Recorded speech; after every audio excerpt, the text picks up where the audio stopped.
Hi friends, நம்ம இன்றைக்கி என்ன பார்க்க போகிறோம்னா முருங்கைக்கீரை அடைக்கி உள்ள ரெசிபி பார்க்க போகிறோம். அதுக்கு வந்து நம்ம புழுங்கல் அரிசி, இட்லி அரிசியில் இந்த உலக்கில் ஒரு உலக்கு நம்ம இட்லி அரிசி எடுத்துக்கணும். இது 200 பிடிக்கும். இந்த 200 உலக்கில் ஒரு உலக்கு எடுத்துக்கிறணும். சின்ன உலக்கில் வந்து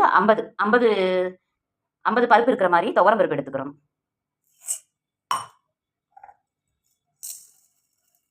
இதை வந்து நம்ம ஒரு 4 மணி நேரம் ஊற வைக்கணும். கடலப்பருப்பு வந்து கொஞ்சமாக எடுத்துக்கிட்டோம்னா இந்த அளவு கடலப்பருப்பு எடுத்துட்டோம்னா போதும். இதை வந்து நம்ம 4 மணி நேரம் கழுவி 3 தண்ணியில் கழுவி நல்ல தண்ணி ஊற்றி ஊற வைக்கணும். அரிசி பருப்பெல்லாம் ரொம்ப நல்லா ஊறிடுச்சு.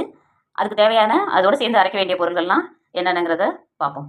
தேங்காய் வந்து ஒரு காமூடி தேங்காய் துருவி வச்சது, 6 வரமிளகா, கொஞ்சம் அதுக்கு தகுந்த மாதிரி உப்பு ஒரு 2 ஸ்பூன், சீரகம் 1½ ஸ்பூன், மிளகு ஒரு அரை ஸ்பூன், கருவேப்பிலை கொஞ்சம். இதெல்லாம் சேர்த்து ஒன்றா அரிசியும் இதையும் ஒன்றா சேர்த்து அரைச்சி கொஞ்சம் நைஸாக அரைக்காமல் நம்ம கொஞ்சம் பறக்க அரைச்சி எடுத்து வச்சுக்கிறோம். மாவு அரைச்சி ரெடி ஆயிடுச்சு. இந்த மாதிரி கெட்டியாக வச்சுக்கிறணும். கொஞ்சம் குருணையாக அரைச்சிக்கிறணும். அப்போ தான் அடை சாப்பிட்றதுக்கு நல்லாயிருக்கும், டேஸ்ட்டாக இருக்கும். இப்போ நம்ம இந்த முருங்கைக்கீரையை எடுத்து இதில் ஜாயின் பண்ணிக்கணும்.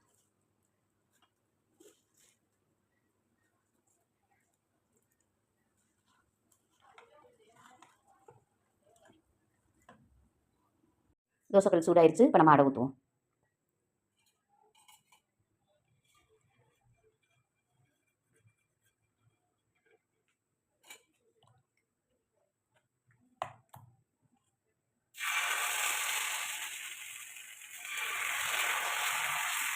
லைட்டாக நம்ம இதில் நெருங்கினோம்னா போதும்.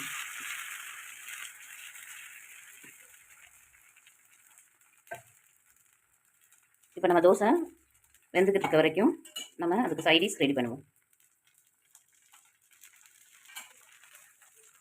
சைடிஷ் வந்து நம்ம மாங்காய் ஊறுகாயில் செய்ய போகிறோம். இப்போ மாங்காயில் இனிப்பு மாங்காய் ஊறுகாய் செய்வோம். இன்னொன்று இந்த மாங்காய் ஊறுகாலையும் சைடிஷ் ரெடி பண்ணுவோம். அதுக்கு நம்ம வந்து 2 ஸ்பூன் மாங்காய் ஊறுகாய், 2 ஸ்பூன் ஒரு ஜாடியில் சின்ன ஜாடியில் 2 ஸ்பூன் மாங்காய் ஊறுகாய் எடுத்துக்கணும்.